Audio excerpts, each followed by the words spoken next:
menetapkan yang benar tentang Allah menjadi dasar atau fondasi kekudusan hidup dan karya iman.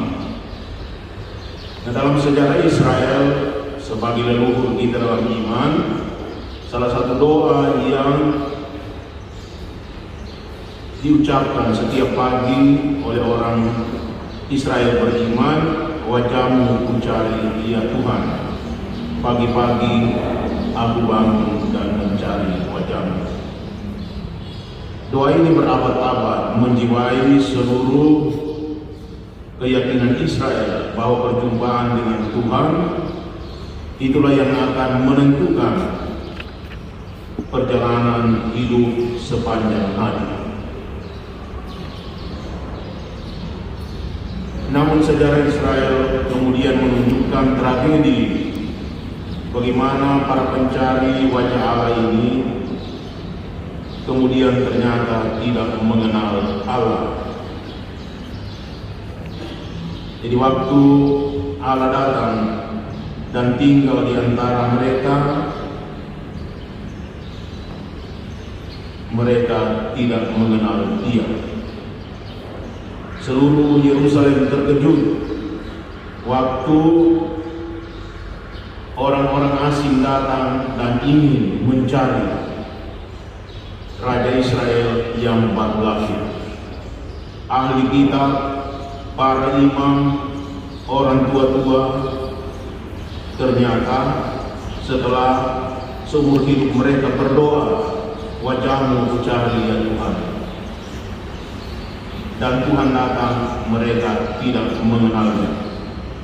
Malah Paulus kemudian bersaksi, seandainya orang-orang yang berkuasa di Israel, para imam, para ahli kitab, orang tua-tua maupun raja mengenal Dia, mereka tidak sampai menyalibkan Dia. Itu tragedi hubungan manusia dengan Allah. Dan hari ini kita semua diajak merefleksi, kita yang setiap pagi, setiap hari menyerukan nama Tuhan. Semestinya kita juga mempunyai gambaran yang jelas, pengenalan yang jelas mengenai Tuhan yang kita sembah setiap pagi, yang tubuhnya kita sambut sebagai nutrisi hidup kita. Apalagi kita sebagai imam semestinya memiliki pengenalan yang jelas dan kemudian bisa memperkenalkan Allah kepada umat kita. Karena itu, salah satu hal pertama yang pantas kita lakukan adalah masing-masing orang menyisai wajah Allah yang paling familiar untuknya. Tulis saja di buku dengan jelas, inilah Allah yang saya kenal wajahnya. Dulu om saya dia pelukis, tapi waktu diminta melukis latar belakang altar dengan wajah Tuhan, tubuhnya dia bisa lukis, tapi wajahnya dia tidak bisa. Ternyata dia tidak punya bayangan yang jelas tentang wajah Tuhan.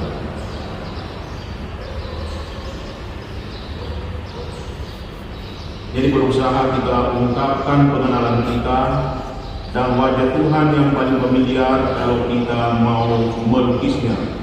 Inilah Tuhan yang saya kenal, yang saya cari setiap hari, wajahnya seperti ini.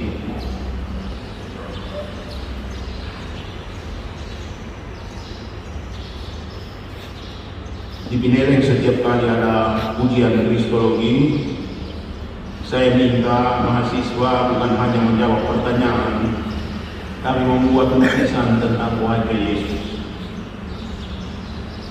Ada yang rambutnya cuma 3, seperti kena listrik strom begitu, dan mereka ternyata tidak semua memiliki bayangan tentang wajah Tuhan yang mereka panggil terus setiap hari dalam doa-doa mereka. Silakan Pastor Ben. Lukislah wajah Tuhanmu yang engkau kenal dan sapa setiap hari. Jangan seperti ahli kitab di Yerusalem tidak kenal Tuhan Yesus. Dua murid ke Emmaus juga tidak kenal Tuhan Yesus. Karena seringkali Tuhan lebih kita kenal sebagai konsep, ide, gagasan, pengajaran, tetapi bukan Allah yang hidup dalam hidup kita sehari-hari. Brother Jonas sudah. Ya. Jadi mudah-mudahan wajah Tuhan cukup jelas. Nah, dalam pengakuan iman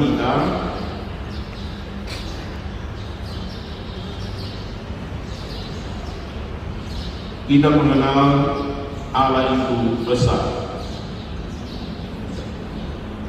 Allah itu besar. Itu di Israel dikatakan Adonai Eloheinu Adonai Echad. Allah kita adalah Allah yang besar. Satu saja Allah kita. Karena itu kalau cuma satu saja tidak kenal, itu namanya kecelakaan. Kalau ada banyak Allah masih boleh pusing.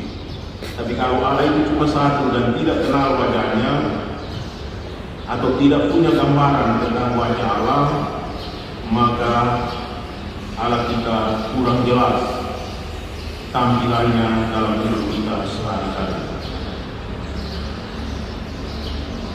Dikatakan Allah itu maha kuasa. Dia pencipta langit dan bumi. Maha kuasa. Allah itu benar. Sabdanya benar, dapat dipercaya, dapat diandalkan, dan tidak berubah sikap serta rencananya. Itu benar. Allah itu adil. Ia menghukum dan membalas, namun tidak sewenang-wenang. Itu namanya adil. Kalau yang sewenang-wenang itu tidak adil. Jadi dia maha kuasa tetapi berlaku sewenang-wenang, itu tidak adil. Kalau dia menghukum, itu karena mendisiplinkan, mendidik, dan memanggil manusia untuk bertobat. Hukuman adalah panggilan pertobatan, bukan balas dendam, ungkapan kebukaan. Ada waktunya Allah menunjukkan murkanya, bukan menakut-nakuti, tetapi untuk merestorasi manusia. Allah itu pengasih. Dia memelihara ciptaannya, ada dekat dan tinggal di tengah umatnya.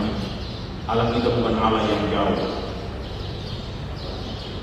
Dia tahu perbuatan baik kita, dia tahu juga dosa-dosa kita. Tidak ada yang tersembunyi di hadapannya. Karena dia mengasihi kita, maka dia juga tahu apa yang benar, apa yang tidak benar dalam sepak terjang dari setiap ciptaannya. Ia murah hati, pengampun, dia menebus dan menyelamatkan. Dia itu panjang sabar. Jadi dia tidak akan berdiam diri kalau berhadapan dengan kesalahan, pengkhianatan, bahkan kejahatan manusia. Dia panjang sabar. Itulah pernyataan Allah yang kudus dalam keadaannya sebagai yang unik. Kudus cuma satu, kudus karena dia itu maha kuasa. berbeda dengan semua dewa lain. Dia unik. Dia pencipta langit dan bumi. Dia benar, adil, pengasih, murah hati, dan panjang sabar. Itulah letaknya kekudusan Allah. Dan kalau kita juga mau jadi kudus, bisa meniru Allah itu. Punya satu hati, satu pikiran, satu kata. Kesatuan pikiran, kesatuan hati, kesatuan kata dan tindakan itu menjadi indikator ketulusan. Lain di hati, lain di pikiran, lain di perbuatan, lain di kata, itu berarti tidak kudus karena tidak satu. Sabda dapat dipercaya, kata-kata kita dapat diandalkan, dan kita tidak dengan gampang merubah sikap atau merubah rencana seenaknya. Itu berlawanan dengan kekudusan. Kita adil, tidak membiarkan kesalahan. Itu adil, karena kesalahan itu merusak. Lain kali orang ingin tampil baik, ya, supaya citranya bagus, baik, amatus, ya,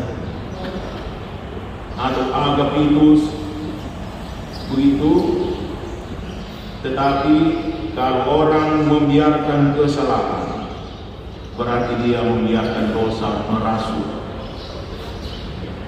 Dan itu tadi malam diminta supaya kalau kita berbuat dosa, jangan tunggu hari Kamis. Cepat mengaku dosa. Karena dosa itu punya daya pembusuk. Kalau orang mulai merasa nyaman dengan dosa, itu berbahaya. Nah begitu, pengasih berarti memelihara ciptaan, ada dekat dan tinggal di tengah umat. Kita semua punya umat yang dipercayakan, entah di lembaga, entah di paroki atau di stasi. Maka kekudusan kita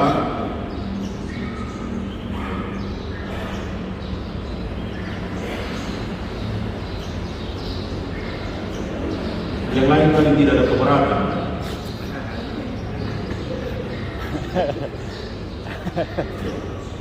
Jadi itu pengasih, indikasinya kita tahu care, memelihara.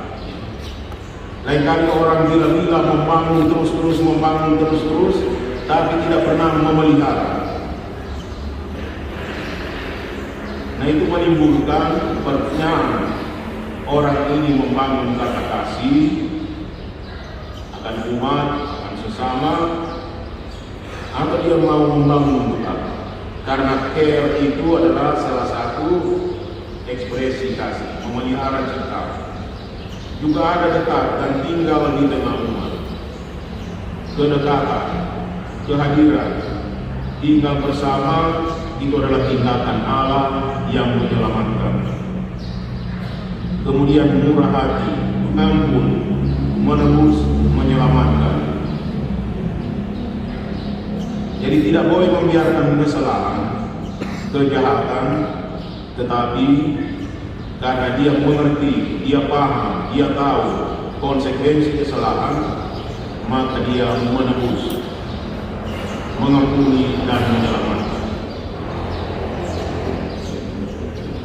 Panjang sabar, tidak menghentikan sabdanya. Jadi jangan membisu, jangan diam-diam saja. Kalau orang salah, ya ditegur. Dan sesudah ditegur, berdamai, maka begitu kita maju bersama. Begitu Allah, panjang sabar dan dia tidak pernah membisu dan membiarkan umat jalan sesuai kehendak masing-masing. Nah di sini kita kembali lihat bagaimana pengenalan yang benar akan Allah menjadi fondasi kekudusan hidup dan karya iman. Iman, hidupnya adalah iman, adalah nabi, adalah gembala. Itu martabatnya. imam mempersembahkan ibadah, mempersembahkan kurban. Ibadah, Pastor Ben tahu apa itu ibadah? Itu liturgi. Liturgi berarti karya untuk kepentingan semua.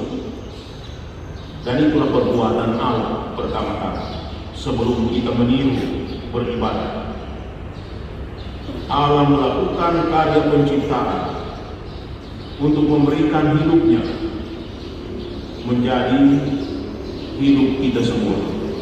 Ibadah adalah pekerjaan Allah, dan imam yang melakukan karya liturgis,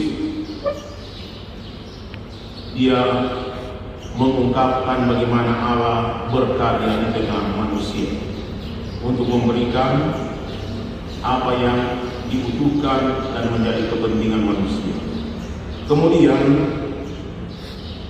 ibadat menjadi kurban. Jadi ibadat Allah itu menjadi kurban. Tidak hanya tinggal karya untuk kepentingan banyak orang, tapi menjadi kurban. Kenapa ibadat beralih menjadi kurban? Karena manusia butuh pengorbanan Allah. Ketika manusia yang diciptakan oleh Tuhan dilengkapi dengan habitat yang menyelamatkan, tidak mendengarkan petunjuk ketentuan yang menjamin mereka punya hidup, yang malah lebih mendengarkan kata-kata si penyesat, maka upah dosa, upah kesesatan adalah maut. Tuhan Allah sudah kasih ingat lebih dulu, semua yang lain itu kamu boleh makan, tapi yang ini jangan dimakan, itu bikin mati. Kalau makan itu mati pasti. Dan Santo Paulus ulang-ulang juga kepada umat di Roma, upah dosa adalah maut. Jadi karya Allah untuk kehidupan kita terancam maut karena manusia punya kekeliruan. Keliru menganggap benar apa yang tidak benar, menganggap baik apa yang tidak baik. Karena itu dalam kekeliruan orang takut, orang malu bertemu atau ada di hadirat Allah. Tidak mau lagi mencari wajah Tuhan, karena wajah Tuhan itu menakutkan orang berdosa, membuat orang berdosa malu berdiri di hadirat Tuhan. Masih syukur-syukur kalau takut dan malu sesudah berdosa. Tapi zaman sekarang, lain kali sudah berdosa tidak takut juga dan tidak malu. Itu masih jauh lebih jahat dari apa yang terjadi di Taman Eden. Apalagi yang berdosa itu pastor, dan dia tidak malu, malah bangga bisa berdosa, mengejek teman lain yang tidak tahu berdosa. Nah, untuk itu, supaya hidup manusia tidak binasa, Allah mencari manusia. Jadi tadi wajahmu mencari ya Tuhan, sekarang Tuhan Allah cari. Pastor Baby, di manakah engkau?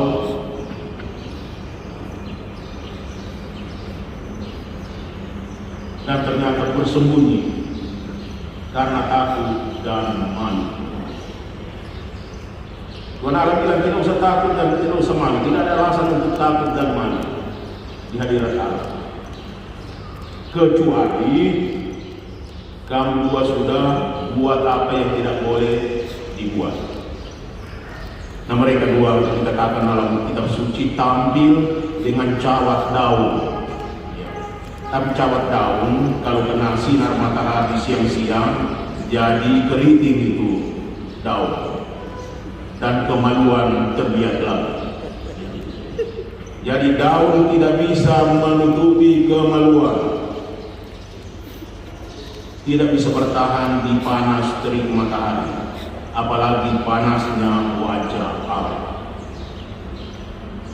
Karena itu berkurban. Kurban mana yang dibuat? Allah mengambil binatang ciptaannya. Salah satu ciptaannya dikorbankan, diambil kulitnya dan bilang kepada kedua orang yang malu dan takut ini, pakai ini supaya tidak malu dan tidak takut. Nah, itulah kurban pertama yang dipersembahkan oleh Allah untuk menyelamatkan muka manusia. Diberi pakaian kulit binatang, binatang dibunuh untuk menutupi dosa manusia. Jadi sejak awal dosa itu menuntut darah, kurban, dan itulah perbuatan Allah sendiri. Jadi sebelum kita bawa sesuatu di hadapan Allah, kurban itu adalah perbuatan Allah sendiri. Jadi kalau Pastor Dani kemudian mengangkat piala dan bilang ini kurban, itu meniru Tuhan Allah. Karena itu imam punya martabat, imam punya tugas adalah mempersembahkan ibadah kurban. Jadi supaya karya Allah itu tetap lestari, khasiatnya, kuasanya hadir setiap hari. Dan itu imam punya tugas untuk melakukan itu agar apa yang menjadi pekerjaan Allah hadir terus dalam segala zaman dan di setiap tempat sampai di akhir. Jadi apa yang dulu dibuat di Taman Eden, karena imam-imam dipilih Allah, diberi tugas, maka itu bisa dialami juga di Lombok. Dan kurban ini kemudian berlanjut sepanjang sejarah, dan dosa juga berlanjut begitu. Jadi bertarung antara dosa dan kasih setia Allah. Dan terakhir kurban yang paling berkhasiat untuk memulihkan keselamatan Allah sendiri jadi manusia. Itu pengorbanan, korban. Orang Ibrani bilang korban itu sama dengan karim, dia punya akar kata. Karim berarti dekat. Jadi korban itu adalah sesuatu hal barang yang mendekatkan kita satu sama lain. Dan Allah mau mendekatkan dirinya dengan manusia dengan membawa kurban. Untuk mendekatkan manusia dengan dirinya, Allah membawa kurban. Pagi-pagi bilang kepada seluruh umat, inilah tubuhku yang diserahkan bagimu. Inilah darahku yang ditumpahkan bagimu. Itu dibuat oleh Allah agar manusia mendekatkan dirinya dengan Tuhan, dan Tuhan sudah mendekatkan dirinya dengan kita. Korban Kristus itulah pengorbanan dari pihak Allah untuk kita semua, dan itu menuntaskan seluruh korban perjanjian lama yang tiap hari dipersembahkan di mezbah di bait Allah. Jutaan hewan sepanjang sejarah, tapi tidak ada hewan yang mampu memurnikan manusia dari tubuh, dari jiwa dan rohnya. Hanya korban Kristus yang memberikan tubuhnya, memberikan hatinya, dan memberikan rohnya untuk membaharui manusia ciptaan. Itu yang menjadi tugas imam tiap pagi melakukan hal itu, mendekatkan Allah dengan manusia dan membawa manusia dekat ke Tuhan.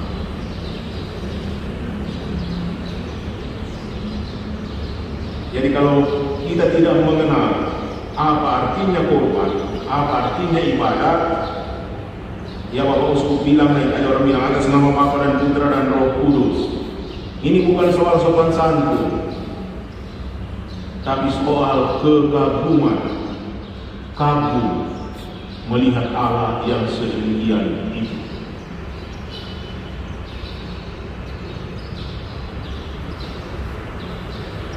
Orang seperti itu bisa pandang enteng Tuhan Allah,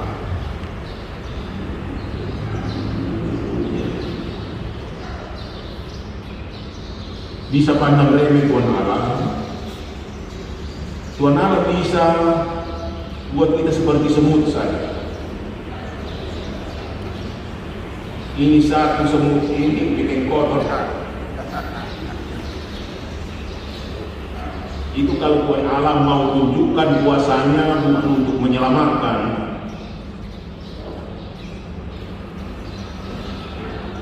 Jadi Pastor Ega cuma dipuji dari seperti dari atas, berudel atau apa begitu, itu semut begitu, lenyap si jahat ini. Tapi Tuhan Allah tidak mau melenyapkan si jahat, tapi ingin menyelamatkan. Dan salah satu tugas kita, tugas seorang imam adalah mempersembahkan, merayakan ibadah kurban Allah. Itu luar biasa. Perbuatan Allah diserahkan di tangan kita. Kita dipercaya untuk melakukannya, supaya manusia mengalami melalui tangan kita Allah mendekatkan dirinya dengan mereka dan membawa mereka kembali bersatu dengan Allah. Kemudian imam adalah seorang nabi. Dia mengenalkan Allah kepada umat.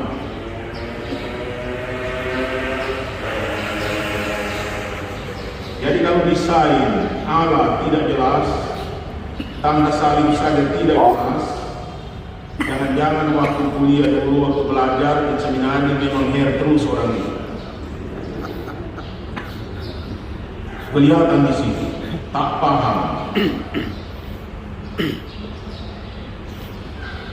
Dan pemahaman itu kemudian membawa kepada afeksi, kecintaan, cinta akan Tuhan. Karena itu dia mau memperkenalkan Tuhan kepada umat, kepada manusia. Dan itu tugas Nabi, mengenalkan Allah kepada manusia. Dan itu bukan tugas enak, karena orang tidak terlalu menyenangi Allah. Karena orang merasa Allah itu menghambat kebebasan mereka, membuat mereka tidak bisa berbuat seenaknya. Jadi kalau ada yang meletakkan nama Allah, itu mengancam. Tetapi Tuhan Allah bilang bukan ancaman, ini keselamatan. Jadi kasih tahu kepada orang Niniwe, bilang kepada Nabi Nuh atau Nuh, kasih tahu kepada orang-orang bahwa kalau begitu terus, bukan saya yang mau membinasakan kamu, tapi kamu membinasakan diri sendiri. Konsekuensi perbuatan-perbuatan seperti itu tadi dibilang, upah dosa adalah maut. Jadi kalau membudayakan dosa, merasa nyaman dengan dosa, itu sudah mati pelan-pelan dari dalam. Wajahnya masih kelihatan berseri, tapi jiwanya rusak, pikirannya rusak, dan seluruh perasaan emosinya rusak. Sehingga dikatakan tadi tidak ada kesatuan antara pikiran, antara kehendak, dan antara kehendak dengan kata perbuatan. Jadi pengenalan akan Allah membuat kita mampu mengintegrasikan kembali seluruh potensi hati kita. baik otaknya, baik hatinya maupun emosinya. Itulah unsur dari jiwa, dikatakan dalam kitab suci.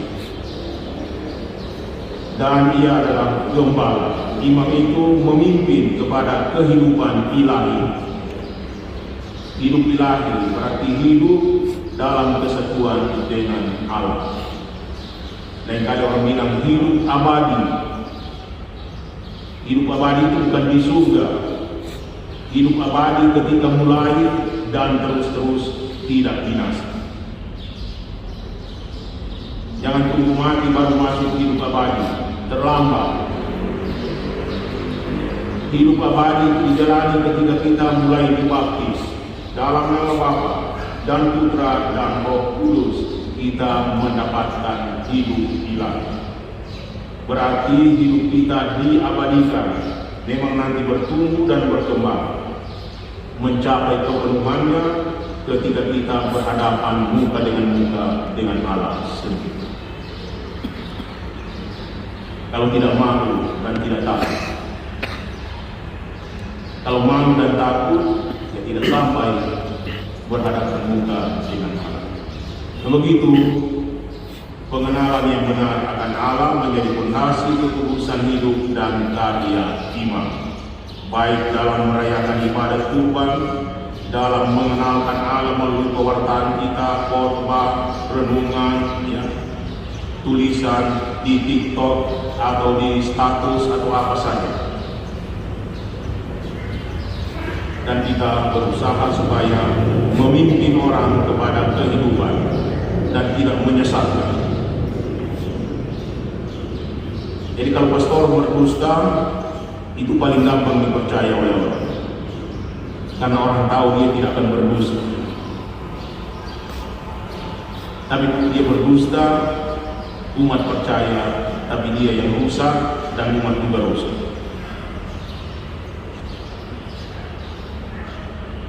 Nah, kemudian kita lihat kita bisa membedakan pengenalan iblis dan pengenalan Yesus yang bisa menuntun kita. Iblis itu kita semua kenal, lain kali berteman juga dengan iblis. Apa yang dibuat oleh iblis?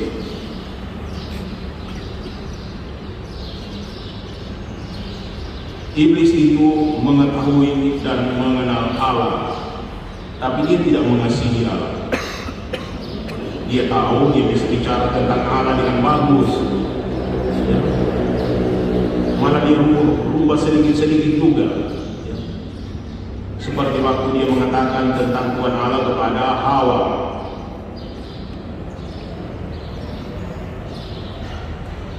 Iblis tahu tentang Allah, tetapi tidak mengasihi dia. Mengasihi berarti pada akhirnya hidup dalam persekutuan dengan Allah. Dia memecah persekutuannya dengan Allah. Dia mengenal Allah tapi tidak taat kepada Allah. Dia ada di hadirat Allah tapi tidak berbakti kepada-Nya.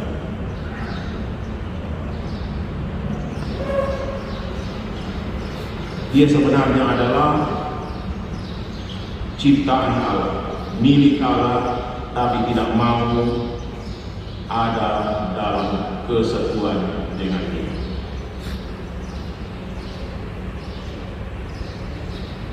Jadi bukan cuma setan dulu yang berbuat begitu, setan sekarang juga tetap sama berbuat begitu. Dan dia berusaha menggiring banyak orang yang tahu tentang Tuhan Allah, yang mengenal Allah, yang ada di hadirat Allah, untuk tidak mengasihi Allah, untuk tidak taat kepada Allah, dan untuk tidak mau berbakti kepada Allah.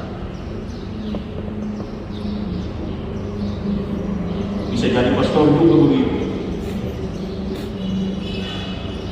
Itu namanya kesetanan.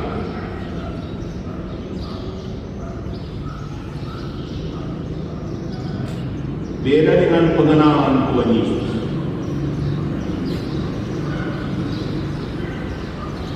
Tuhan Yesus bilang, aku dan Bapa adalah satu. Jadi pengenalan itu berpuncak dalam persekutuan hidup. Karena itu perpecahan dibilang ini karya dari iblis, diabolos, pemecah belah.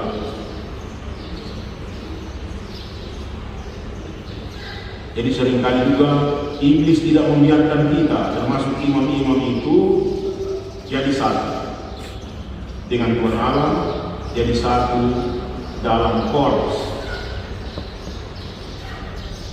Karena itu merugikan pamor dan iblis. Tuhan Yesus dalam Injil Yohanes mengingatkan Yohanes 17 pengenalan akan Allah, dan Dia yang diutus oleh Allah itulah hidup yang kekal. Jadi pengenalan akan Allah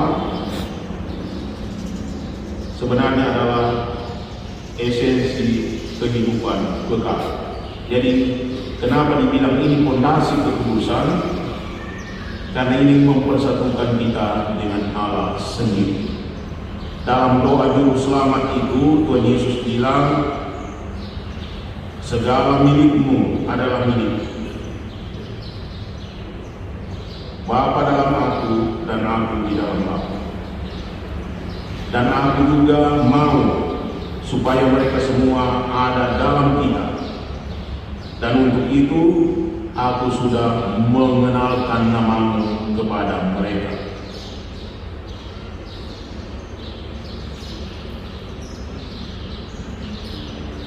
Jadi berbeda dengan iblis. Iblis ingin memisahkan manusia dari Allah. Tetapi sang korban itu yang dikirim oleh Allah, dia memulihkan persekutuan manusia dengan Allah.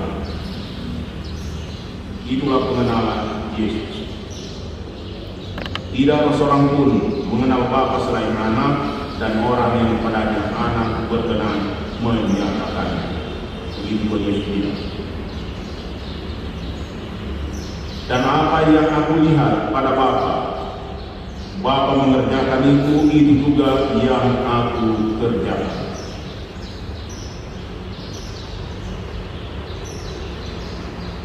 Karena itu Tuhan Yesus disebut Imam Agung. Dialah pelaksana korban dari Allah. Apa yang aku dengar dari Bapa, itulah yang kusampaikan. Jadi tidak ada dusta. Kalau iblis menyampaikan sesuatu tapi yang bukan berasal dari Allah, itu menyesatkan. Aku dan Bapa adalah satu. Aku telah menyatakan namamu kepada dunia atau kepada mereka. Begitu kita juga sebagai imam bisa main cengek. Masih ingat apa itu cengek? Main tali lompat kaki kiri kaki kanan begitu dari sebelah kiri ke sebelah kanan. Lain kali ya berdiri lebih dekat dengan iblis, kemudian berbalik kepada Tuhan Yesus. Tapi ini tidak stabil. Kalau bisa membawa keuntungan atau kenyamanan, orang bilang ya bagus juga sekali-sekali berteman dengan iblis. Karena jurus iblis itu membawa nikmat, membawa keuntungan.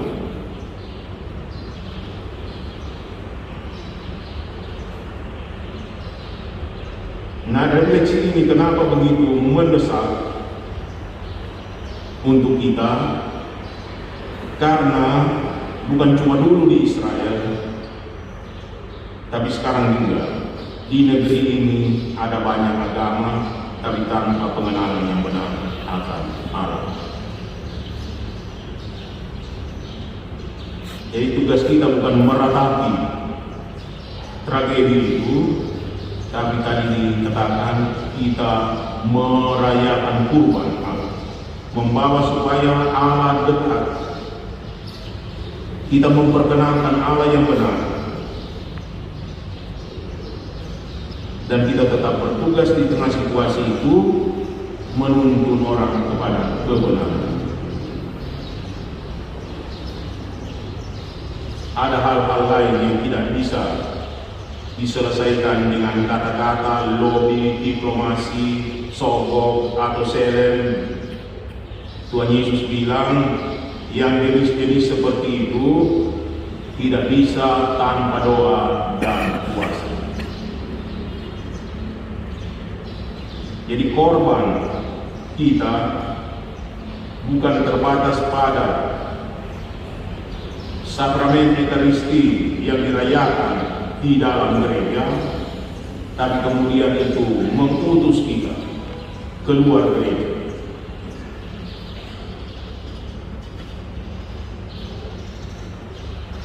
Di seluruh negeri ini tidak ada lagi kebenaran, kesetiaan, dan pengenalan akan Allah. Semua hoax. Jadi kalau lihat YouTube, lihat apa lagi? Tidak tahu lagi mana yang benar, mana yang tidak benar. Dan seluruh otak bisa sesat.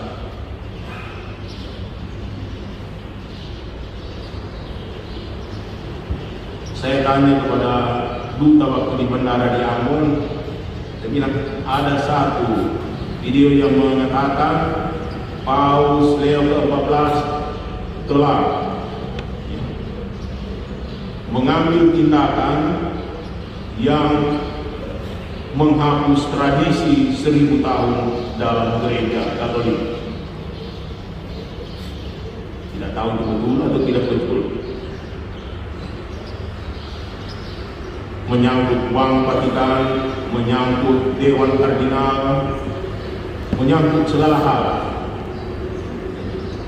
Dengan alasan-alasan Tuhan Yesus yang menjadi andalan kita, bukan diplomasi politis, bukan uang, tetapi Yesuslah yang menjadi andalan. Begitu. Itu berita-berita yang disiarkan dan itu merasuk ke seluruh otak manusia di mana saja.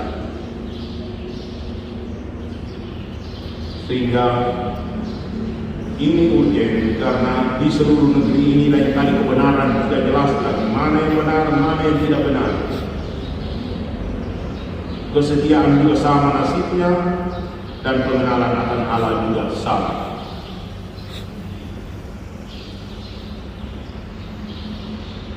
Sebaliknya yang ada ialah sumpah palsu, kebohongan, pembunuhan, pencurian, cabul, pembantaian, balas dendam, darah, dan pidana.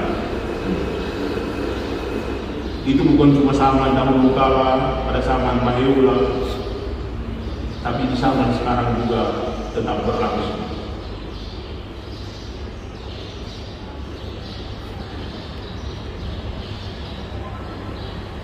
Demikian juga pelecehan terhadap perjanjian.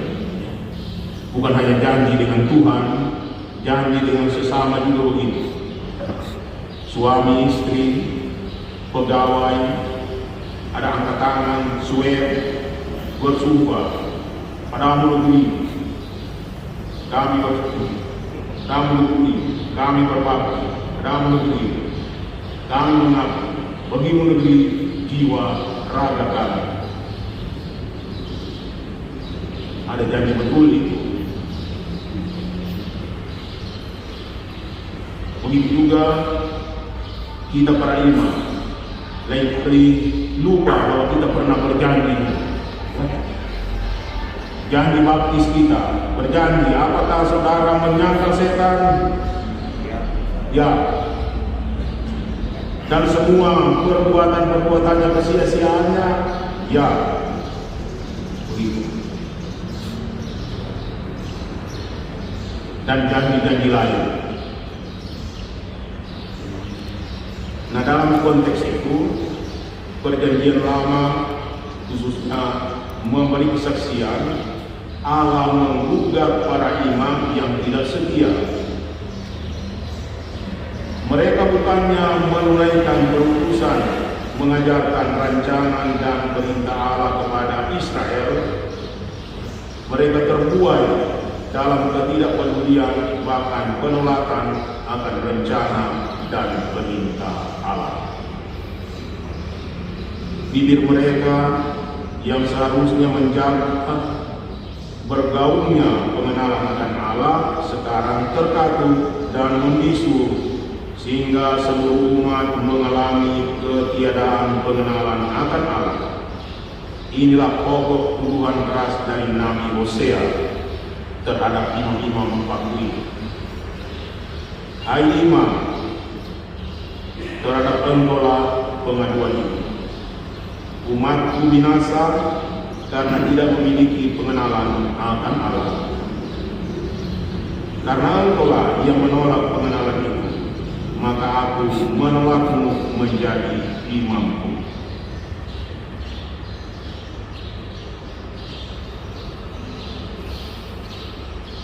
Dan kenapa ditolak? Karena dia tidak hidup sesuai martabatnya dan tidak berlaku sesuai perutusan, maka tidak ada faedah. Malah penyusuhannya, kalau garam menjadi tawar, apa dia punya guna garam kalau tawar? Tak berguna. Dengan apa dia asinkan? Tidak bisa diasinkan. Karena itu, refleksi ini mengajak kita semua supaya melihat betapa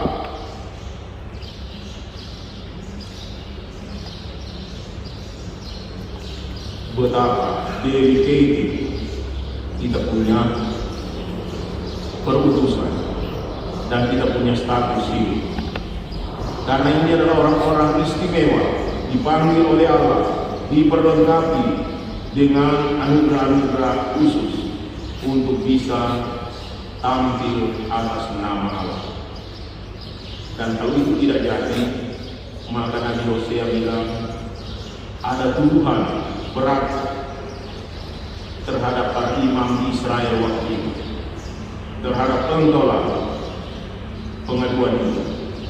Umatku binasa tidak memiliki pengenalan akan Allah, karena engkaulah yang menolak pengenalan itu, maka aku menolakmu menjadi imamku. Harap kita semua tidak takut, tetapi kita melihat bahwa kita bisa juga ditolak oleh Allah. Dan ini bukan fenomena dahulu saja. Ternyata ini adalah fenomena sepanjang masa. Paulus dulu bilang, ada banyak orang yang sibuk dengan hal-hal yang tak berfaedah atau tak berguna. Memang sibuk kelihatan, tetapi apakah itu kesibukannya yang seharusnya?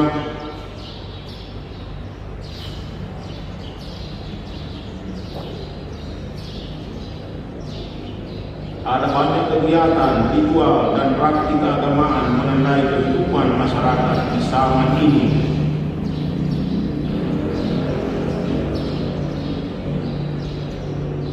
Dari kantor sampai di pantai, di gunung, di mana lagi, semua ibadat bergema.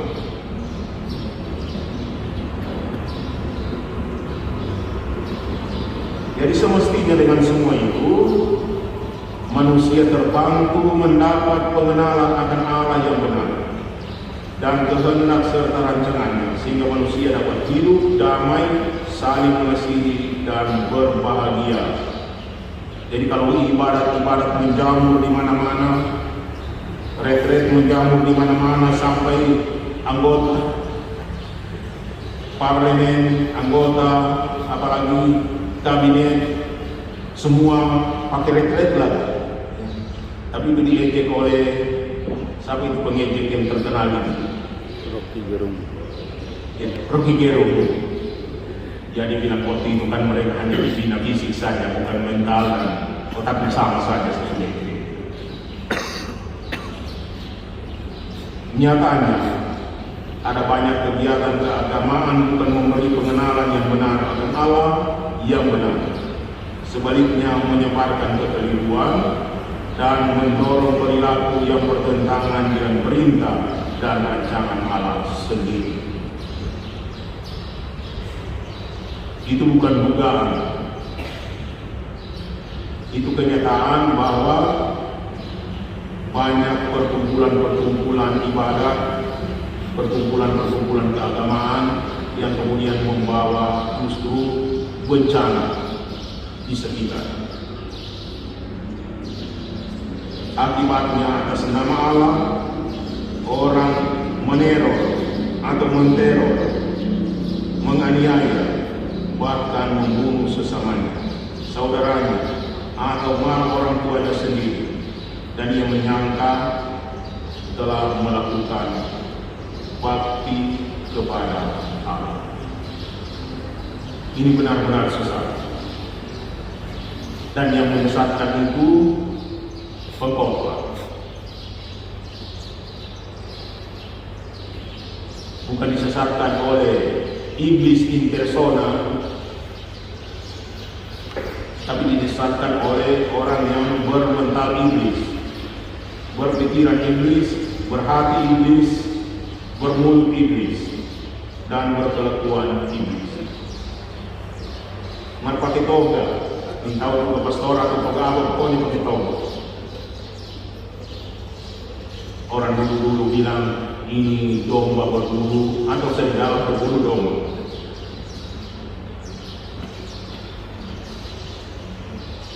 Nah, itu yang terjadi. Kenapa refleksi tentang pengenalan akan Allah itu menjadi kemudian sangat urgen, supaya jangan melakukan kejahatan atas nama Allah, jangan pakai tipu-tipu atas nama Allah, jangan kita mencari keuntungan atas nama Allah dan merugikan orang lain atas nama Allah. Malah banyak ibadat katakan menimbulkan keengganan berpikir dan lemahnya internalisasi dari yang kudus, Injil, membuat manusia termasuk para imam hidup sebagai mesin konsumsi saja, mengkonsumsi semua produksi paling terakhir karena propaganda, publikasi, reklame, seolah-olah pikiran tidak berfungsi bagus. Bukan tidak berfungsi bagus, enggan berpikir, diseret saja oleh mental dunia ini. Malah dikatakan berkembangnya ateisme praksis dan horizon hidup sekuler yang menguasai banyak orang, mengarahkan kehendak dan hati mereka di bawah tuntunan ilmu dan teknologi untuk mengkonsumsi barang-barang dunia ini dan berujung pada penolakan akan Allah sendiri dan ketidakpedulian akan sesama dan lingkungan hidup bersama.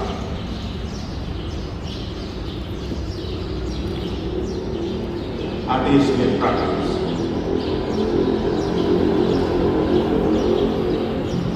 Rajin beribadah, pakai baju ibadah, tapi kelakuan tak beribadah.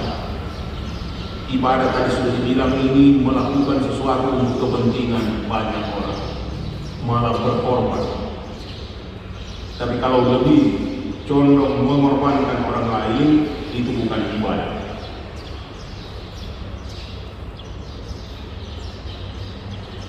Disinyalir ada sejumlah imam menenggelamkan diri dalam kesibukan dan kesenangan serta nikmat dunia ini Mereka berlari dan tidak terbendung menuju kebinasaan.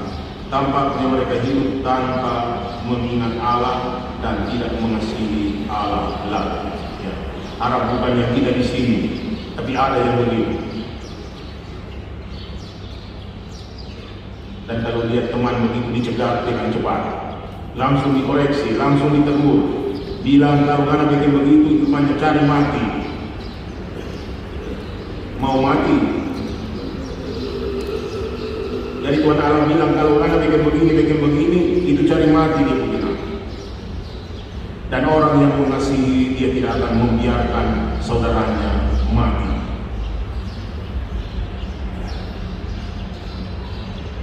Mereka tidak lagi mendengarkan sabda Putra Allah, bahkan sering mengkhianatinya. Demikian Kristus yang hadir dalam Ekaristi, tak mereka acukan, ditinggalkan sendirian di tabernakel, bahkan dihinakan dengan sakrileg dan perlakuan yang sembarangan. Sembarangan. Jadi kalau Bapak Uskup tadi malam bilang lain kali kita terlalu sembarangan, itu seperti tidak mengenal Allah dengan benar. Ada satu pastor tua di Italia, dia bilang jangan pernah angkat hosti dengan satu tangan. Dia bilang itu terlalu besar untuk diangkat dengan satu tangan. Anugerah yang besar itu, dia bilang seharusnya ditahan dengan dua tangan. Bukan karena berat, tapi dia bilang ini mengungkapkan kita paham bahwa ini anugerah yang besar, yang membuat kita menerimanya dengan dua tangan, bukan dengan dua jari saja jepit dan tunjuk. Inilah tubuhku. Kalau perlu pakai kelingking karena kecil sekali hosti. Kalau tidak paham, tentu boleh saja buat begitu. Tapi kalau kita paham, sulit dimengerti kalau buat seperti orang yang paham.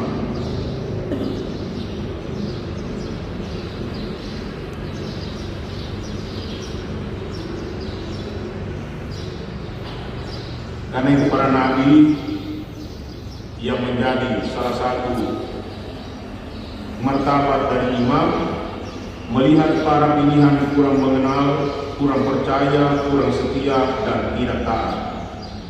Ada yang berkhianat, melupakan perjanjian, dan meninggalkan Allah. Mereka tidak percaya kepada Allah, mencari andalan lain dengan menyembah berhala, bersinar. Ada berhala religius, berhala politik, berhala ekonomi, dan berhala budaya.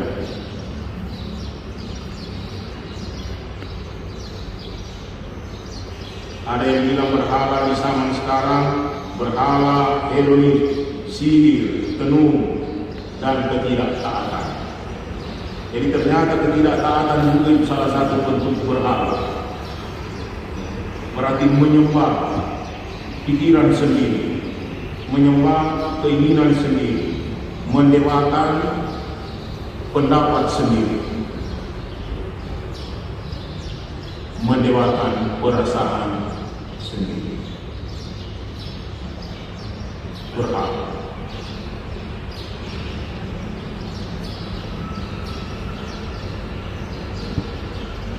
Karena itu tanpa pengenalan, ibarat merosot menjadi verbalisme dan ritualisme magis dan sihir saja. Menyihir orang dengan suara bagus, menyihir orang dengan suara lantang, menyihir orang dengan khotbah-khotbah yang menghiburkan dan tidak pernah menegur. Itu namanya sihir.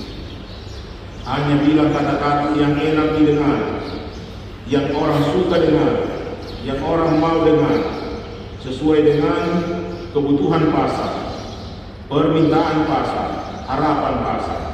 Kita bukan penjual, tetapi pembawa berita. tidak jual obat, tapi membawa berita yang menyelamatkan orang-orang berdosa.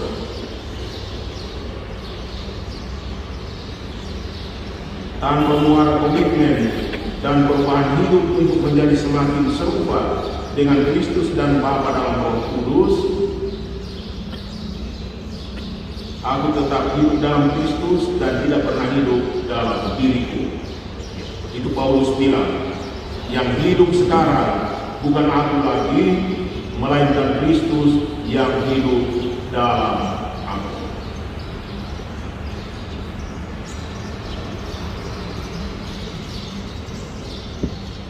Dengan banyak ibadat, banyak kegiatan kerohanian, manusia jalan di tempat saja dengan keduniawiannya dan tidak ada langkah maju progres kerohanian siara menuju surga.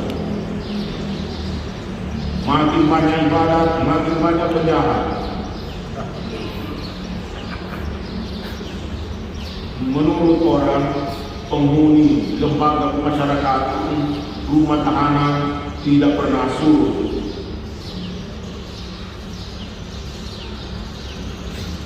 Padahal pastor makin banyak,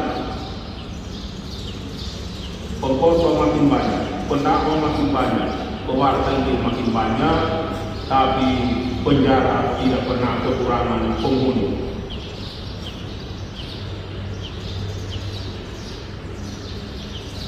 Tahu betul, tapi orang bilang begini. Dan penghuninya bukan cuma orang dari kolong jembatan, malah ada pengkhotbah. Harap tidak ada pastor. Mana ada? Atau ada. Kita doakan supaya jangan sampai.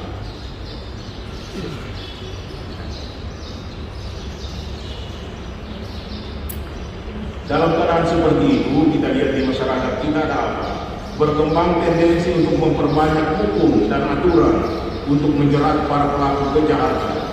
Di semua bidang muncul berbagai produk undang-undang, hukum dan aturan. Banyak sekali. Aturan satu belum dipelajari, muncul aturan lain. Akibatnya, anggota masyarakat bukan berlomba mengembangkan cinta dan kebenaran, keadilan dan kebaikan, malahan sibuk dengan usaha mencari jalan tikus sebagai terobosan untuk menghindar dan melepaskan diri dari jerat hukum. Itu dia punya tendensi. Orang merasa bangga bukan karena menjadi orang baik dan benar, serta bermartabat, tetapi terlebih karena dapat membebaskan diri atau membantu pelaku kejahatan luput dari jerat hukum. Menjadi orang benar, adil dan baik bukanlah kebanggaan dalam masyarakat. Orang lebih merasa bangga menjadi penerobos yang lihai, licik, berani, berkuasa dan ditakuti.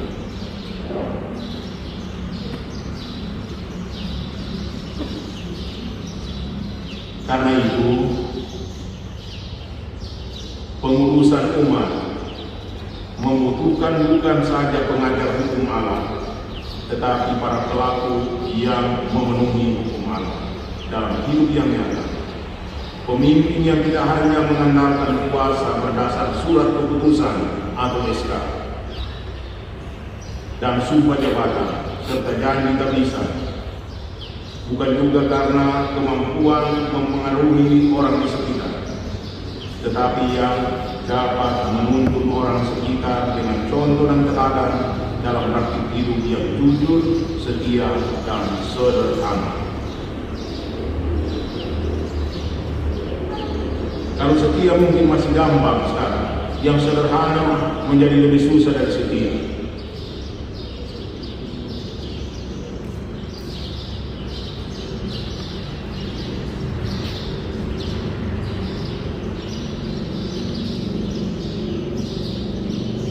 Belum selesai dia punya bagian gratis. kebanggaan dalam imamat yang menawan dan yang nyaman. Ada berbagai harapan dan tuntutan serta kebutuhan dan umat. Umat butuh imam. Lain kali di seminari, kata-kata itu sering diucapkan, umat butuh imam. Jadi biar tahap-tahap orang bilang, sudah, yang penting dia imam. Salah-salah umat butuh, kebutuhan pasar. Arus mode, budaya, dan semangat hidup dalam masyarakat juga membuat imam merasa nyaman dan menjadi menawan. Tidak ada acara yang dianggap lengkap dan bergengsi kalau pastor tidak ada. Dia cuma acara garuk, sakit gatal-gatal, kalau pastor ada, itu bergengsi namanya. Yang lain itu sudah mau mati di bawah kolongnya mati, tidak ada satu pun yang besuk. Tapi yang lain baru sakit ingus, ada 3 pastor datang berdoa di situ. Sembuhkanlah dia dari sakit ingus. Dan berilah dia pernapasan yang segar.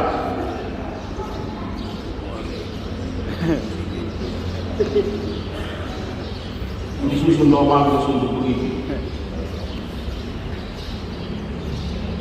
Berbagai pemahaman mengenai imamat, identitas dan tugas perutusan imam. Ada beda-beda, orang lain imam itu begini, jadi pluralitas pemahaman imamat dan citra imam. Itu membuat ya banyak imam juga merasa nyaman. Kalau tidak seperti itu, dia bilang imam bukan cuma begitu, imam juga bisa begini, imam juga bisa begini. Jadi ada macam-macam pemahaman mengenai identitas, tugas perutusan, dan citra dari imam itu sendiri. Kalau tidak lulus di citra satu, dia bilang kita lolos di citra ini. Pelawak porno, itu boleh. Kalau berkhotbah bagus, dia bilang kita tidak bisa. Maka kalau lawak begitu, bisa. Dan dia mengkoleksi semua cerita porno sudah ditulis supaya tiap kali dalam perkumpulan dia yang berol. Jadi berhentilah menjadikan hal-hal porno sebagai lelucon atau lawakan. Karena Lukas bilang orang berbicara dari kepenuhan hatinya. Kenapa kalau tidak ada di hati, tidak ada di pikiran, bisa keluar? Oh, dibilangnya ada itu cuma di mulut saja.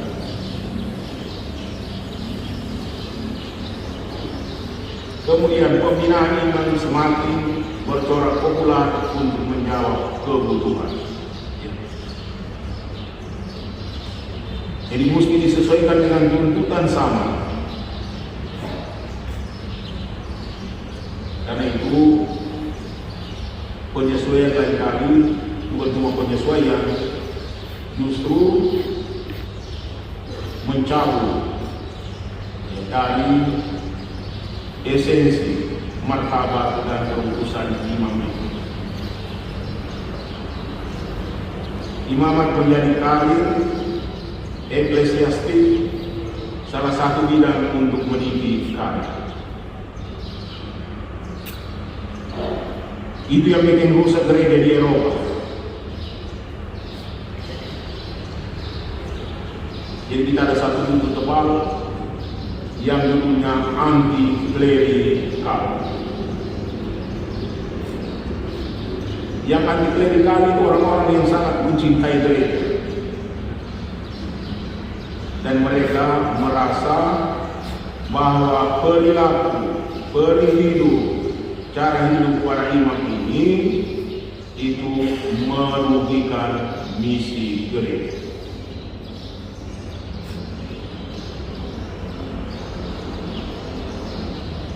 Menjadi karir, mendidik karir.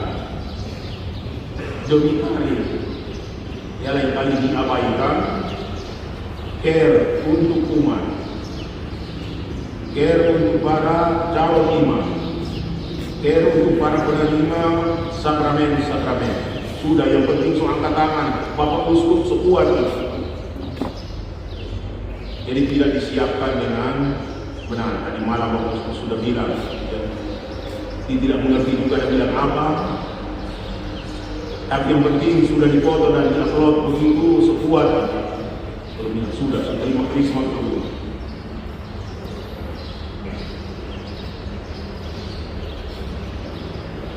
Nah, karena itu resikonya adalah bahwa para imam tertawan dalam kenyamanan, menjadi tawanan kenyamanan, memudarnya kesadaran akan hadirat Allah dalam spasi waktu dan ruang hidup manusia. Orang tergoda untuk bertindak seolah-olah Allah tidak ada. Dengan patang hidung ke atas, menurut pemazmur, Mazmur 10 bilang, Allah tidak ada. Dia tidak akan peduli, dia tidak akan menghukum. Dinamika pembusukan, ketidaktaatan dan ketidaksetiaan. Sakrilegi semakin kurang disadari, salah dan dosa menjadi hal biasa. Orang bilang kita ini kan manusia biasa, hobinya bikin dosa. Kalau dia nak bikin dosa seperti kurang manusiawi. Padahal yang bikin dosa itu adalah manusia yang tidak benar. Ini malah mengejek orang yang tidak pernah bikin dosa. Ini kurang manusiawi. Kalau begitu Tuhan Yesus tidak usah datang untuk menebus. Karena kalau makin berdosa makin bagus. Dan kuatnya arus atau atmosfer dalam spirit Babel. Babel dalam norma, Babel dalam aturan. Sehingga orang dengan gampang jadi cabul, matre, melakukan kekejian, kesombongan, kebohongan, mabuk puasa, cari nama, cari muka. Kalau semua cari muka, ya berlomba-lomba membabel itu.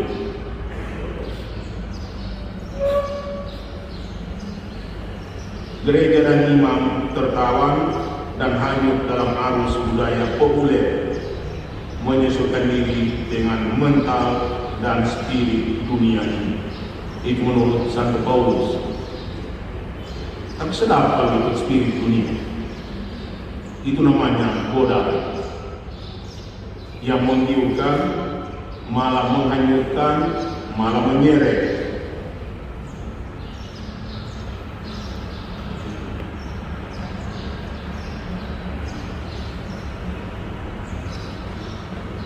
Jadi apa boleh buat? Yang mesti dibuat adalah kembali kepada Allah yang memulai semuanya.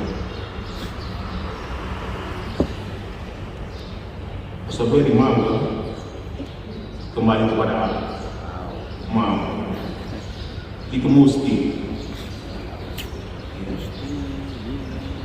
Dalam dia kita hidup, kita bergerak dan kita ada. Itu Paulus bilang di Athena dulu. Tapi orang-orang yang bermental dunia mereka bilang, lain kali saja kita dengar khotbah seperti itu. Allah ditolak pemahaman imaman, identitas dan perutusan imam. Imamat adalah panggilan dan pilihan Allah. Allah memilih dan memutus imam sesuai dengan hatinya. Jadi Allah tidak melihat siapa yang mampu, siapa yang suka, siapa yang berbakat, tapi Allah melihat mana orang baik dan benar, kemampuan Tuhan Allah bilang kita bisa kasih. Justru dalam kelemahan manusiawi, kuasa Allah menjadi nyata. Dulu Yeremia bilang kita masih terlalu muda untuk jadi nabi. Yesaya bilang saya ini kasihan hidup di antara masyarakat yang najis bibir, dan kita juga rupanya mulai najis seperti semua yang lain. Tuhan Allah bilang kalau cuma soal kenajisan gampang dipermak.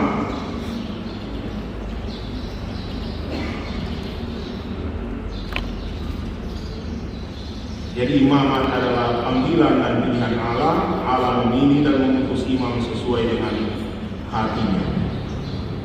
Allah melihat hati, tidak lihat raport saja, tidak lihat track record saja, karena itu bisa dimanipulasi. Tapi hati orang siapa tahu, cuma Tuhan Allah yang tahu. Refleksi mengenai imamat, identitas dan tugas perutusan imam bertolak dari pengenalan akan siapa Allah yang memilih dan apa yang menjadi kehendaknya. Karena itu dibilang pengenalan yang benar akan Allah menjadi fondasi dari hidup dan perutusan imam. Karena Tuhan Allah yang pilih, Tuhan Allah yang menentukan, Tuhan Allah yang mengutus. Disinilah letaknya primatsia atau primat kehendak Allah atas keinginan, kebutuhan, dan tuntutan pasar dunia. Tentu tidak menutup mata terhadap tuntutan pasar, terhadap harapan, ya. Tapi semua itu harus berputar-putar seperti tikus di sekeliling tiang utama. Porosnya adalah kehendak Allah sendiri. Jadi seluruh harapan dunia, kehendak pasar, cita-cita, keinginan manusia, dia harus berputar-putar di sekitar kehendak Allah agar berbau kehendak Allah. Jadi tuntutan pasar itu harus dijiwai oleh kehendak Allah. Keinginan setiap orang perlu tunduk kepada kehendak Allah, maka keselamatan menjadi bagian dari dunia ini.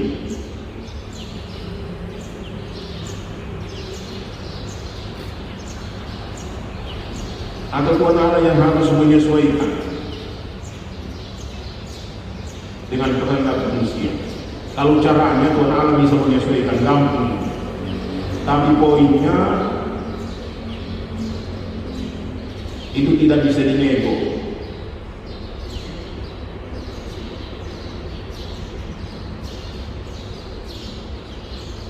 Karena itu kita lihat imamat menurut kehendak Allah adalah profesi pengurusan nama Allah, pengurusan pribadi manusia, pengurusan komunitas, pengurusan suku, pengurusan seluruh bangsa dan umat manusia serta seluruh alam cipta. Jadi ada banyak tugas yang bagus, yang penting, yang mendesak. Tidak akan menjadi pengangguran kalau jadi pastor.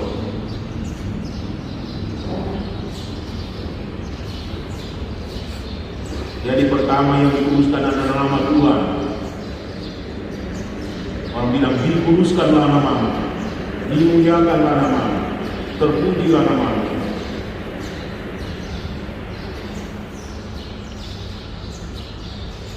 Kalau di gereja itu sudah jadi.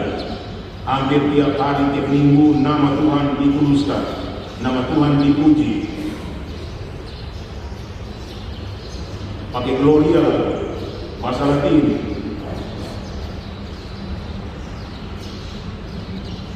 yang belum kudus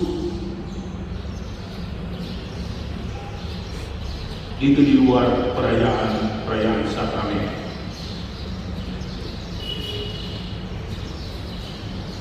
Nama Allah.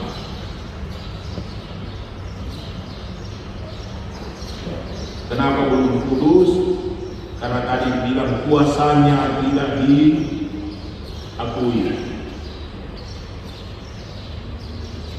kasihnya tidak diterima, kesabarannya tidak ditiru, keadilannya apalagi tidak disukai. Nah, kalau keadilan Allah tidak disukai dalam hidup nyata, itu namanya nama Allah terpuji di gereja, tapi dinistakan di dalam hidup nyata.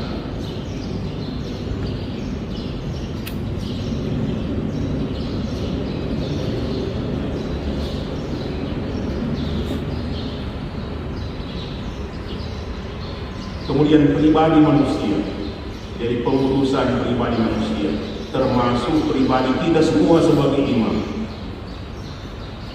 Kita yang menjadi ujung tombak pengurusan pribadi manusia. Karena itu dibilang imamat ministerial, imamat para pelayan. Melayani apa? Melayani pengurusan umat manusia. Karena dalam gereja selalu diungkapkan bahwa seluruh gereja, seluruh umat beriman adalah umat Allah dengan martabat imamat kerajaan. Dan bagaimana umat bisa buat martabat itu menjadi sungguh martabat hidup mereka, dan hidup mereka sungguh menjadi persembahan yang harum mewangi kepada Allah. Itulah tugas kita sebagai para imam ministry, pelayan. Jadi kalau umat jadi kacau, keluarga-keluarga jadi kacau, itu bukan persembahan yang harum mewangi bagi kemuliaan nama Allah. Jadi tadi malam Bapak Uskup menekankan itu katekese, persiapan, pendampingan. Dan itu tugas utama dari kita semua, bagaimana mendampingi umat supaya bisa mampu menjalankan martabat mereka sebagai bangsa yang kudus, umat pilihan Allah dengan martabat imamat kerajaan.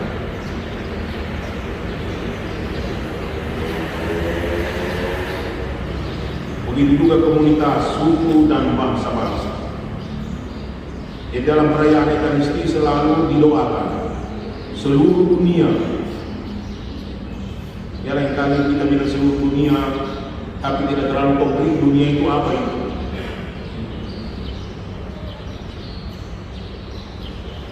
Dunia berarti mulai dari sekitar kita saja, meluas terus sampai yang kita tidak ketahui. Karena itu pengetahuan itu penting.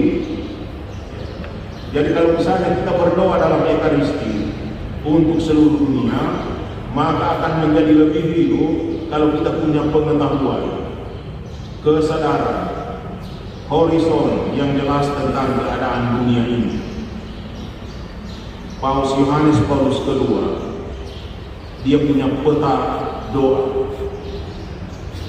Peta doa itu ditulis di Indonesia ada ini, di Malaysia ada ini, di Israel ada ini, di Israel ada ini, ada yang jadi begini, ada jadi ini.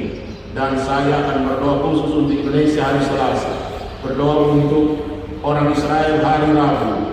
Dan itu peta doanya itu membuat dunia itu memang nyata dan sungguh konkret. Nah, begitu juga imam akan menjadi lebih hidup doanya, lebih konkret doanya kalau dia tahu di stasi ini ada ini, di wilayah rohani ini ada ini, ya, di sana ada ini, di sana ada ini. Dan pagi ini saya akan berdoa untuk orang di stasi sana. Besok saya akan doakan mereka yang di sana. Jadi seluruh pergumulan itu menjadi justru bingkai dari doa kita. Kita tidak berdoa dalam vakum. Jadi kalau kita mau memutuskan komunitas, suku dan bangsa, maka kesadaran, pengetahuan akan situasi di sekitar kita itu akan membuat kita berdoa dengan sungguh-sungguh membawa seluruh komunitas, suku, bangsa manusia dalam kurban yang kita rayakan atas nama Allah.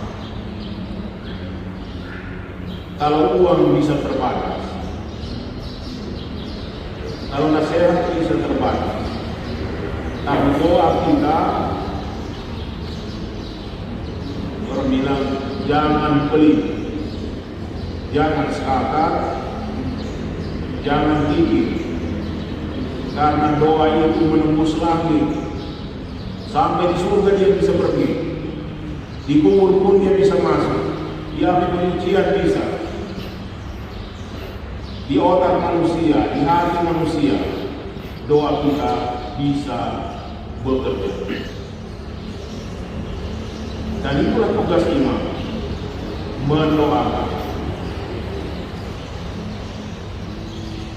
Kalau tidak mampu melawan setan, bersilat ya berdoa.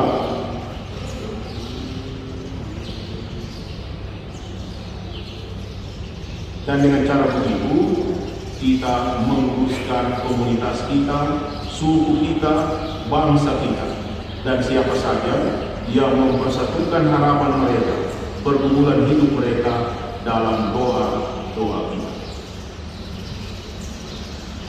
Doa kita tidak akan menjadi tawar kalau kita tahu, kita sadar, kita ingat siapa yang ingin menyatukan pengharapan pergumulan hidup mereka dengan doa dan kurban Ekaristi yang kita rayakan. Begitu juga alam ciptaan dikatakan dikuduskan, dipelihara dengan adil, dengan benar, sehingga ditanami pohon. Itu namanya care, peduli. Hasilnya mungkin akan menjadi berkat juga, tapi ini dalam rangka memelihara alam cipta. Begitu imamat menurut kehendak Allah, bukan menurut kehendak nenek, kehendak siapa-siapa. Nenek juga harus tunduk kepada kehendak Allah. Siapapun, kalau mau supaya imam kita kudus, maka kita harus mengenal apa yang menjadi kehendak Allah. Imamat, hierarkis yang kudus, tugas atau tanggung jawab atas segala sesuatu yang kudus, tanggung jawab istimewa dulu oleh Harun dan anak-anaknya. Sekarang jadi tanggung jawab kita. Kita bukan anak Harun, bukan cucu Harun. Kita adalah imam-imam menurut tata Melkisedek, dipilih oleh Allah, bukan berdasar darah, bukan berdasar keturunan, bukan berdasar suku, tapi berdasarkan kehendaknya yang mengenal hati kita semua. Imamat ini membuat kita bertindak dalam upacara persembahan, acara keagamaan, termasuk melayani bait Allah. Bait Allah itu bukan di Yerusalem. Bait Allah sekarang adalah tubuh manusia sendiri. Jadi melayani bait Allah itu oma yang datang, yaitu bait Allah. Tante yang datang, yaitu bait Allah. Om yang datang, yaitu bait Allah. Dalam antropologi Inggris dibilang manusia itu adalah miniatur bait Allah. Badannya, tubuhnya itulah seluruh bagian luar, tempat di mana orang berkumpul, berinteraksi. Kemudian jiwanya, itulah ruang suci, di mana ada mana, ada menorah, dan ada altar perubahan. Dan rohnya itu ruang maha kudus, di mana roh Allah berdiam, baik roh kudus. Itu manusia. Jadi kalau memelihara bait Allah bukan berarti kita pergi ke Yerusalem, ya, di sisi tembok barat dan menangis-menangis di situ. Boleh menangis, tapi bukan itu tugas utama kita. Nanti siara pergi menangis di tembok ratapan. Tapi yang tidak boleh tidak menangisi kalau ada orang berdosa. Itu yang kita mesti rawat, baik Allah yang hidup. Umat kita, teman kita, keluarga kita, sahabat kita, mereka itulah tempat kediaman Allah, gambar kehadiran Allah di depan mata kita.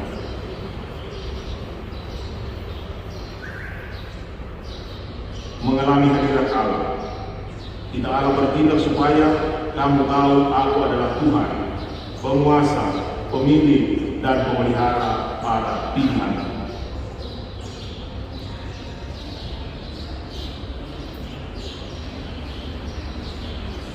Dan imamat kita adalah imamat Tuhan Yesus sendiri.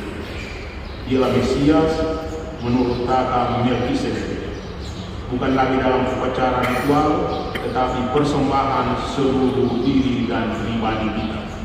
Yang di gereja itu sakramen. Tapi sakramen selesai, dibilang pergilah, kita diutus. Maka seluruh perayaan Ekaristi akan bermuara mengalir seperti air yang dilihat oleh Yehezkiel, mengalir dari pintu bait Allah, dan itu membawa hidup di mana saja ia lewat. Bukan membawa kekeringan, membawa kelayuan, tapi membawa hidup.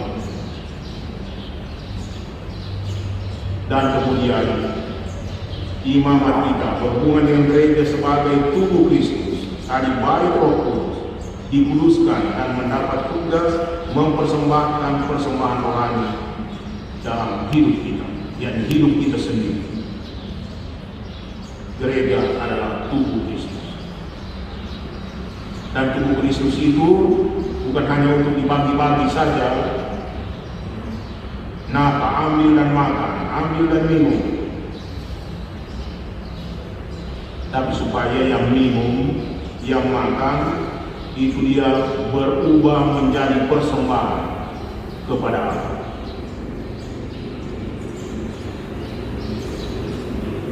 Imam, Kohen Gadol, kanu membungkuk sujud, menyembah, memuji, dan memuliakan nama Allah.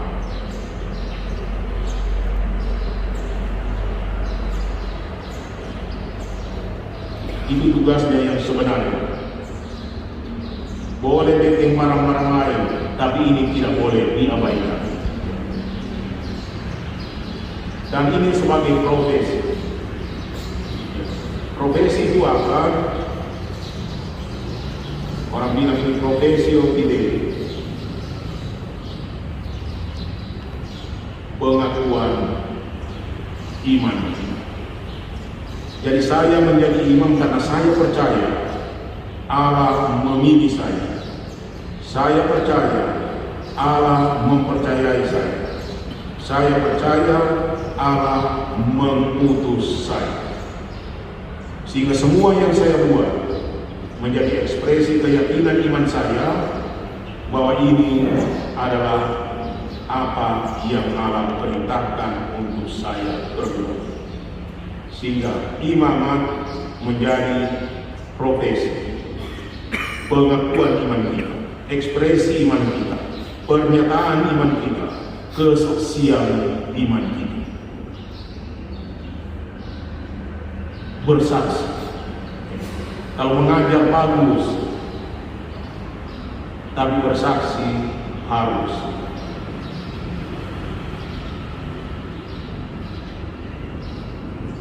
Imamat sebagai profesi berarti wujud pengakuan iman. Orang menjadi imam karena dia mengakui Allah, dipilih oleh Allah untuk menjadi miliknya dengan tugas perutusan dari Allah sendiri. Imamat menyatukan orang pilihan dengan Allah dalam seluruh hidup, karya, dan adat. Dia hidup, bergerak, dan ada dalam Allah. Oleh Allah, dari Allah, dan untuk Allah. Dan Allah punya proyek adalah pengudusan manusia dan pengudusan.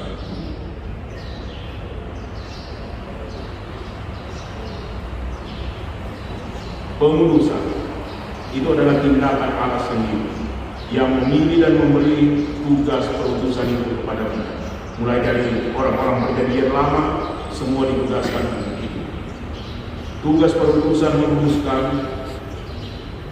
atau karya menjadikan kudus dihubungkan dengan kegiatan kultus oleh manusia. Biasanya orang pikir seperti itu, ya, bahwa pengudusan adalah kultus kita kepada Allah. Tapi sebenarnya itulah pemberian Allah untuk kita. Dan itu dibilang inilah persembahan yang engkau sediakan sendiri bagi gereja. Ya, bukan gereja karang-karang sendiri untuk persembahkan kepada Tuhan. Tapi inilah kurban yang engkau sendiri sediakan bagi gereja.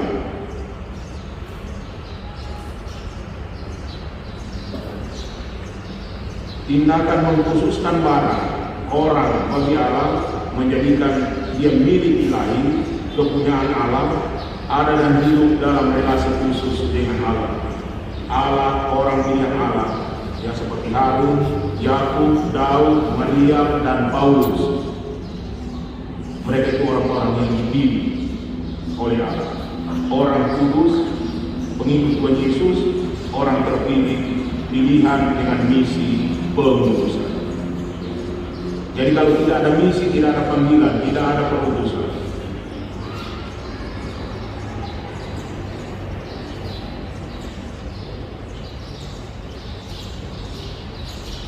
Jadi pengudusan adalah rencana dan kehendak Allah, karya Allah sendiri. Aku ini yang kudus, hendaklah kamu kudus, dan kita mesti berjuang, bergumul untuk jadi kudus. Ini bukan kado yang tinggal dibuka dia itu pembungkus. Ini adalah benih yang mesti disirami, dipupuk supaya bertumbuh, berkembang, dan menghasilkan buah. Yesus bilang, aku telah memanggil dan menetapkan kamu supaya kamu pergi dan menghasilkan buah. Kadang-kadang, bukan kadang-kadang, tetap buahmu itu tetap. Begitu kita lihat, aku ini yang kudus, yang maha kudus, khas, unik, dan khusus. Dan kita juga menjadi orang-orang unik, orang-orang khusus yang disendirikan oleh Allah. Orang perjanjian lama bilang, inilah anak sulung yang menjadi persembahan kepada Allah. Dan supaya kita kudus, kita berjuang untuk penuh pengenalan akan Allah. Janganlah menganggap pengenalan akan Allah sudah selesai karena sudah buat gambar tadi. Gambar harus diperbaiki.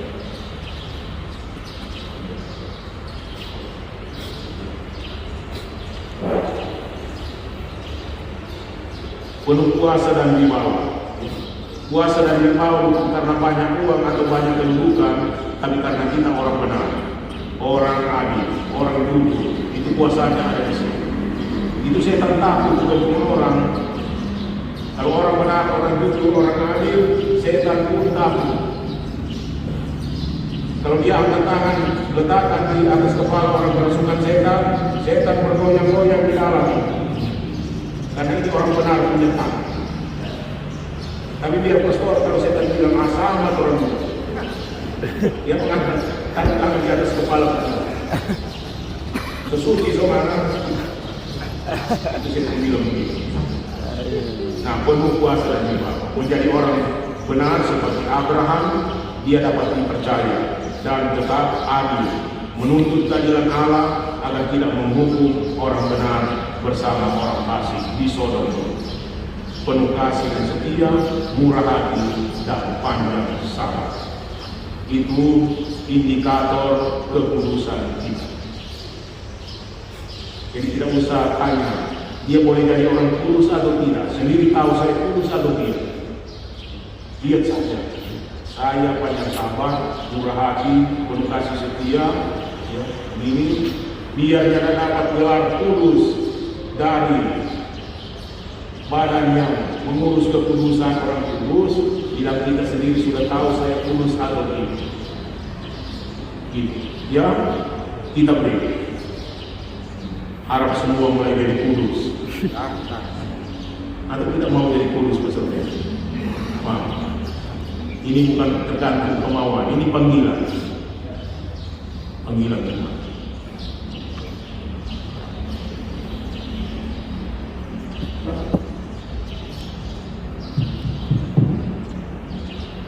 Baik, Pastor Yuris dan para pastor untuk kita break setengah jam.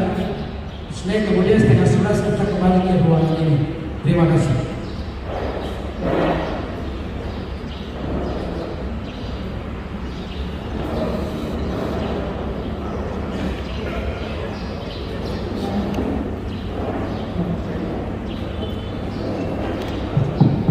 Kita tetap menjaga silensium panim.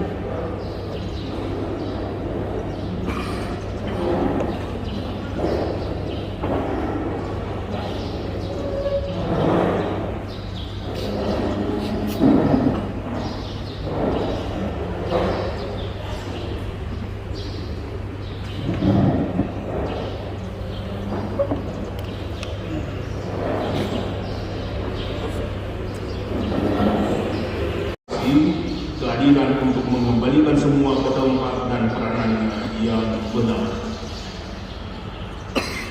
Bersyukurlah bahwa kita bisa direstorasi melalui pertobatan dan pengampunan, bahkan berkat Allah kita semua bisa direstorasi. Nabi Yeremia punya lukisan yang bagus tentang hal itu. Dia bilang, kalau tanah sudah retak, pecah, itu tidak bisa lagi menumbuhkan apa. Tapi tanah ini akan pulih, bukan dengan wajah, bukan dengan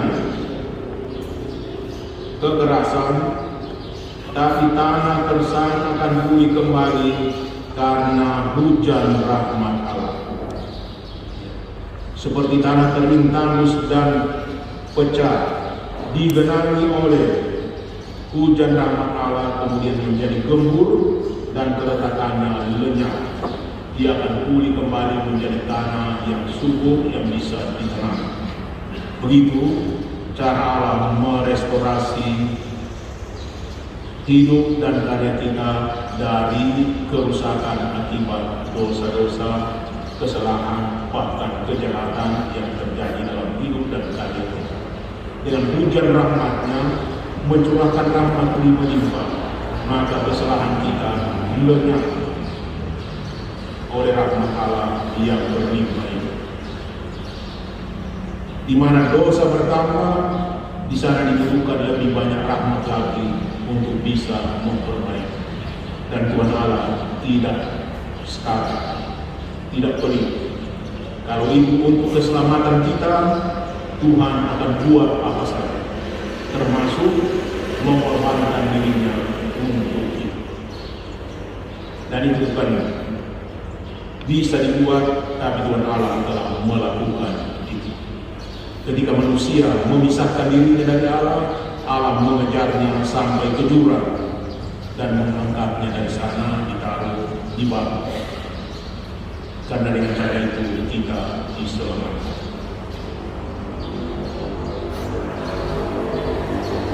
Dan Allah menjadikan semuanya baru.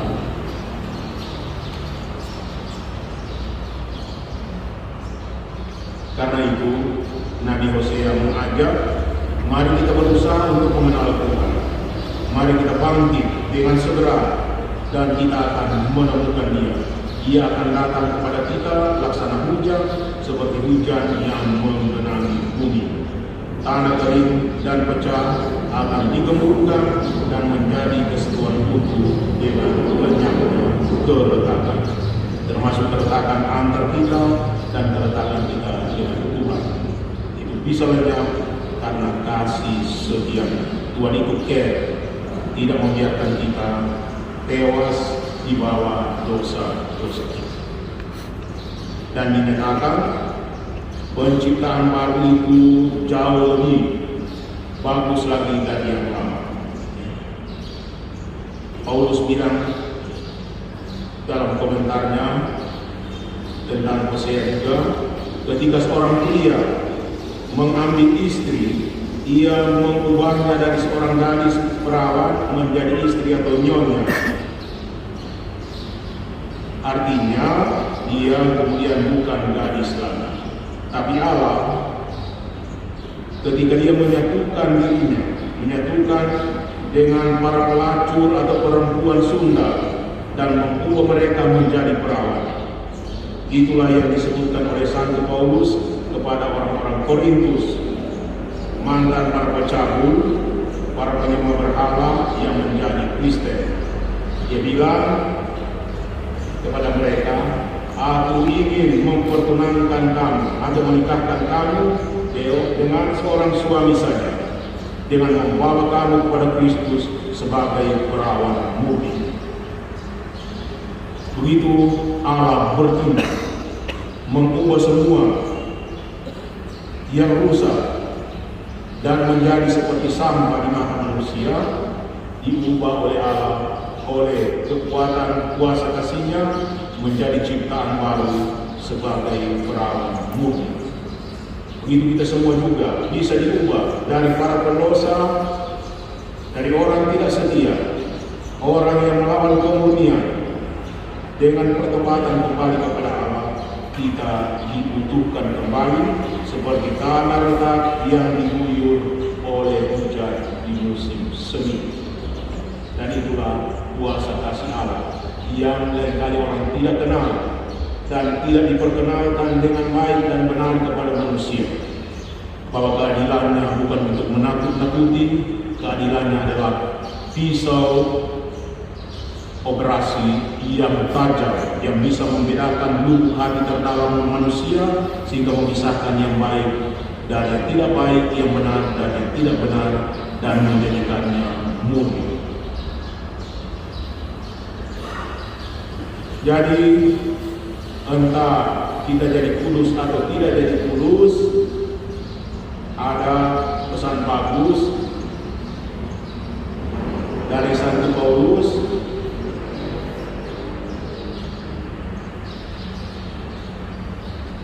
Dia bilang ini soalnya, malah dari Tuhan Yesus sendiri pernah bilang, soalnya kamu lama atau banyak bekerja atau tidak banyak bekerja karena kondisi kita masing-masing di mana kita ada, geografis, demografis, politis, atau kultural. Tapi apapun yang kita perbuat, hendaknya bukan hanya membuat setan takut, bukan hanya membuat setan lari, tapi membuat nama kita tertulis dalam kitab kehidupan. Itu daftar orang-orang kudus. Bapak Jim Kapiste yang memerankan Yesus dalam The Passion, dia bilang apa? Biar nama saya dicoret dari daftar para aktor terkenal di Hollywood, Dia bilang, saya merasa tidak rugi kalau nama saya dengan itu tercatat di surga. Tidak ada yang lebih berharga dari itu, dan tidak ada yang lebih membanggakan dan membahagiakan saya, dia bilang, daripada kepastian bahwa dengan memerankan Tuhan Yesus dengan sepenuh hati, segenap tenaga, dan seluruh kemampuan saya, membuat Tuhan Yesus hadir di muka banyak orang dalam penderitaannya, maka saya percaya nama saya boleh tercatat di surga. Kalau masuk surga, itu pasti orang kudus. Dan kita semua juga jadi pastor, jangan semua umat selamat dan kita yang tidak. Itu tragis namanya. Umat bilang, mana kalau pastor baru? Belum ada. Rupanya salah jalan di bumi, tersesat di bumi. Jadi pada akhirnya semua yang kita lakukan dalam hidup sebagai imam, melayani pengurusan semua orang, pengurusan suku, bangsa dan masyarakat kita, tapi kita sendiri yang seharusnya pertama menjadi kudus agar menjadi alat di tangan Allah untuk pengurusan dunia. Dan kalau kita jadi begitu, berbanggalah, nama kita tercatat di surga. Biar tidak masuk daftar orang kudus di bumi, tidak masuk kalender liturgi, peringatan fakultatif juga tidak masuk, ya. Dan dia bilang kualitas sebenarnya sama, tidak kalah kualitas dengan Santo Hieronymus, tidak kalah kualitas dengan Santo Fransiskus Xaverius. Dia bilang, saya ambil bagian dalam tugas yang sama, dengan semangat yang sama, dengan cinta yang sama, dengan pengorbanan yang sama, dan itu yang membuat saya dikuduskan melalui pekerjaan dan pelayanan saya. Semoga itu menjadi horizon pemahaman kita semua, menjadi spirit kita juga menghayati hidup kita dan seluruh tugas keputusan kita sebagai imam. Ya. Tadi ada gambar gambar di saya sekali. Sebabnya itu gambar Tuhan Allah dia. Sudah, yang penting sudah ada wajah sedikit Tuhan Allah. Tapi wajah Tuhan Allah melampaui semua deskripsi yang kita buat, karena Tuhan selalu tampil dengan kejutan yang membuat kita kemudian sadar Tuhan tidak hanya seperti yang kita kenal sampai hari ini, tidak hanya seperti yang kita bayangkan, tidak hanya seperti yang kita mengerti, yaitu selalu lebih besar, lebih mempesona, lebih mengagumkan daripada yang kita kenal sampai misa tadi pagi. Karena besok datang bulan misa supaya pengenalan dengan Allah semakin mendalam, semakin jelas, semakin pertama. Siapa melalaikan misa, dia melalaikan pengenalan akan. Jadi biarnya tak bilang terima kasih kepada pastor yang merayakan misa, terima kasih kepada kor yang sudah menyanyi, terima kasih kepada BPA. Bilang aku yang untung bahwa bisa ambil bagian dalam perayaan. Dan kalau pastor menikmati terima kasih waktu habis misa, kurang poin nanti di surga. Sudah menikmatinya waktu di dunia tuh, dapat terima kasih, tapi bukan mendapat upah maksudnya, tetapi itu mengurangi kualitas kita sebagai orang yang membaktikan kita. Tak berharap terima kasih. Kalau orang bilang terima kasih bagus juga, ya. Tapi mesti tahu resikonya. Karena ucapan terima kasih seringkali menjadi godakan bahwa kita menjadi kurang berdedikasi. Jadi itu saja untuk bagian ini, dan nanti kalau sharing entah perlu pedoman, saya tidak perlu pedoman, sharing saja apa yang menjadi luapan gelora dari hati, pikiran, dan perasaan kita mengenai hal pengenalan akan Allah dan soal hidup dan keputusan kita. Hubungannya sejauh mana hidup dan keputusan kita sungguh dijiwai, diberi inspirasi, diberi dorongan, diberi spirit oleh pengenalan yang benar akan Allah. Sehingga kita bisa bertahan dalam segala keadaan seperti Abraham, seperti Paulus, bahkan terutama seperti Tuhan Yesus sendiri. Karena dia mengenal Bapa. Karena itu Tuhan Yesus bertahan dalam segala keadaan untuk tidak terpisah dari Bapa di surga. Begitu juga kita semua, semoga mendapatkan kekuatan, inspirasi, pencerahan, semangat, dan spirit dari kebersamaan kita melalui pemantik tadi, tapi teristimewa juga melalui sharing kita bersama kemudian.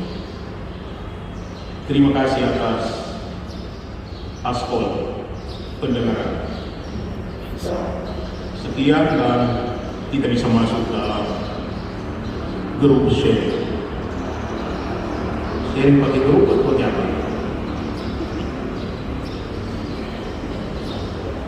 Atau pilih sendiri saja?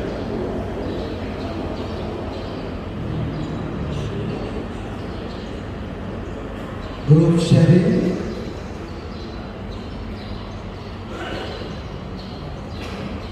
dua orang.